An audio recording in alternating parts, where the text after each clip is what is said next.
All right, welcome back to the Elias Macko Show. In the second hour of this program, we are on day 10 of the war between Israel and Hamas, and the death tolls continue to rise. Latest numbers, we have 1,300 Israelis have died. There are 199 hostages taken into Gaza. I want you to listen to an exchange from our colleagues at CTV News. Here's Sandy Ronaldo with Israeli Defense Force Lieutenant Colonel Jonathan Conricus. So what do you say to those who say, yes, Israel has a right to defend itself, and yes, there was a horrible massacre of innocent Israelis, but why make Palestinians suffer for what Hamas has done? I would say first put a full stop in the end of the sentence without the but, and focus on the fact that Hamas has brought this upon Gaza after almost 20 years of governing the Gaza Strip, and that we did not want this war. We don't try to target the civilians. If we were trying to target them, then the situation would look totally different, and it isn't. This war was forced upon us, and we will end it by dismantling Hamas, which, by the way, I think will be a great service to Palestinians in Gaza, because it will rid them of this oppressive, tyrannical regime that has been holding them hostage and impoverishing them and robbing them of a future. Global Affairs Canada confirmed yesterday that a fifth Canadian has been killed. 3 others remain missing. Now let's go to a former Montrealer who now lives in Israel and a military reporter. And we're going to call her A for this interview, as there are some safety and security concerns. A, welcome back to the program. You joined us last week. Thank you for coming on once again. Hi, thank you for having me. Okay, so let's start off with hostages and efforts to save hostages, hope for saving the hostages. Well, what can you tell us? So like you said, there's around 199 families who have been informed that their loved ones have been taken hostage in Gaza. But that doesn't mean that that's all of them. It's just that those are the individuals that the military can say officially that we've identified them being there. There are also, of the 1,400 Israelis who were killed, many bodies that are still not yet been identified. So families don't know if they've been taken hostage. They don't know if they're dead. They know that they're missing. Now, there is a lot of work underway by Israel, by international parties, to try to get the hostages out of Gaza, with a focus on the women and the children and the elderly. There is talk of Qatar and Egypt and the Americans and the Israeli Mossad working together to try to bring hostages back. At the same time, Hamas is claiming that over a dozen hostages have already been killed due to Israeli airstrikes, meaning they were in locations that were hit by Israeli airstrikes, meaning in Hamas locations. So there's also that. There's a lot of concern in Israel of babies who were taken without their parents, because their parents were murdered, children who are autistic who were taken, elderly who have very advanced Parkinson's, who need medication, and they're very, very, very concerned. And Israel has said that there will be no talk of any humanitarian relief into Gaza until there is some movement on the hostage story. And do you think that, international pressure from other Arab countries can actually influence Hamas into releasing hostages? I don't know. I would say that Qatar is a very influential actor, has always been a very influential actor, as well as Egypt. Qatar has also housed Hamas leadership for many, many, many years.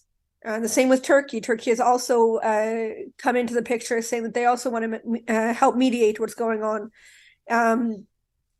But they could be playing 2 sides of the story here, supporting Hamas, giving millions of dollars to Hamas over the years, giving them safe refuge.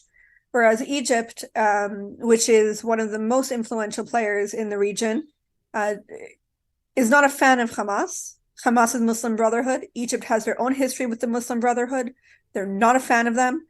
But they probably are the ones that Israel and Hamas would listen to. but Egypt has their own problems as well as what's going on with all the refugees, the Palestinian refugees from the north of Gaza who've been asked to evacuate by the Israeli Defense Forces to the south. Egypt has said absolutely not will they come to the Rafah border. Absolutely not will they cross into Sinai. We do not want them. We will give aid, but we do not want them in our territory. So that's another problem. Very complicated. And let's talk a bit about the issues surrounding humanitarian corridors, because obviously there have been many calls for the opening of humanitarian corridors to allow food, water, and fuel to make its way into Gaza. Can you tell us about the issues that surround that? Because it certainly sounds simple, easy to do, just open a corridor, but I know it's much more complex. Why don't you tell us a little bit more? Oh, it's extremely complex. Where is that corridor going to be? Do we know that those who come into Israel or those who go to Egypt, if that corridor goes through Egypt, are any of them Hamas? Are any of them Hamas supporters? We don't know that. Now, we can say, it's very easy to, bring in fuel, just turn on the switch and you have fuel, you have electricity, you have water. Well, turn the switch in your head and you can just release some hostages, release babies, elderly who survived the Holocaust. What are they going to do for you? Holding these hostages is not good for Hamas. Hamas didn't expect to have this much success in their operation of bringing back so many people into Gaza. What are they going to do with them? How are they going to hold them? Where are they going to hold them? So it's extremely complicated. It's extremely, when you have all the international parties coming in as well, and those who work against each other. I mean, there's also Saudi Arabia is also involved in the story. In what way? And Secretary of State Blinken went to Saudi Arabia after he went to Israel, and he flew then back to Israel. But he was kept waiting in Saudi for hours before he spoke to the Crown Prince. Mm-hmm. For hours, as if Saudi Arabia doesn't really want to be involved, but they have to be involved. Just like Egypt, they're a major player here. This was one of the reasons why Hamas launched the attack on Israel, was to stop the normalization process between Saudi and Israel. They succeeded on that.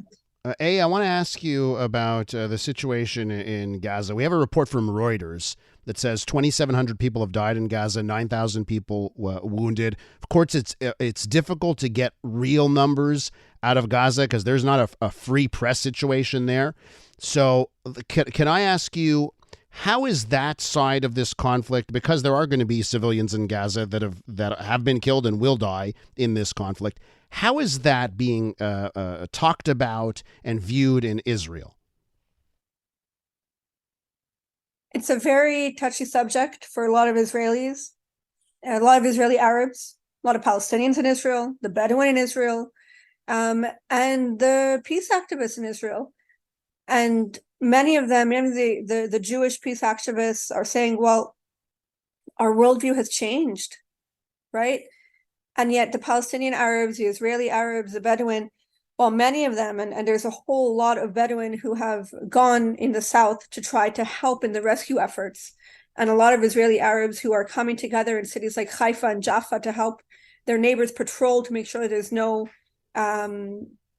more attacks. They're still saying, this is our brethren in Gaza.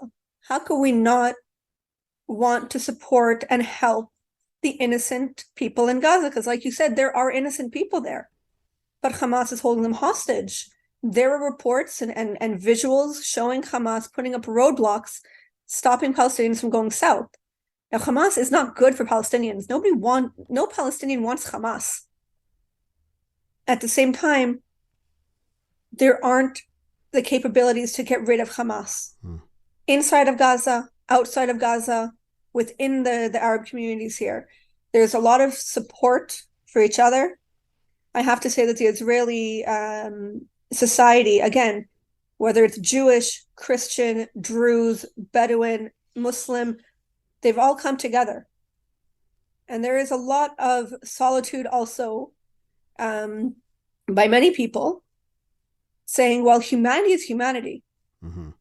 If you can't condemn what happened in Israel, if you condemn what happened in Israel, you have to condemn the deaths of innocents in Gaza.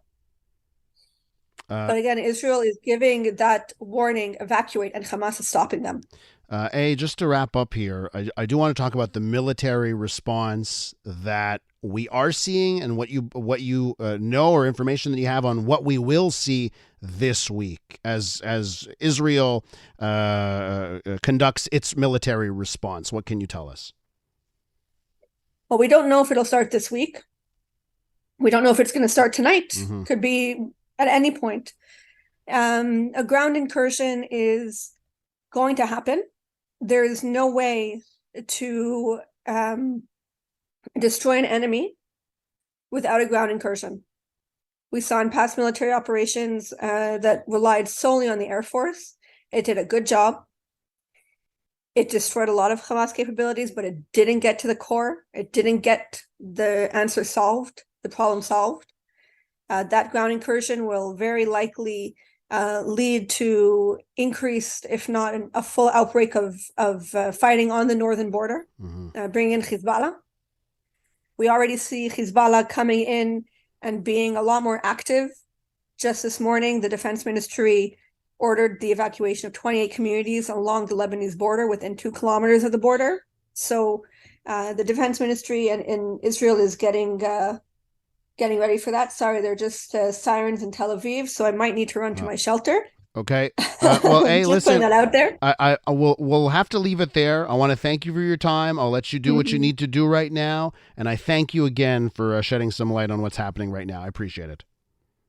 Thank you so much for having me again. That is a former Montrealer and military reporter in Israel.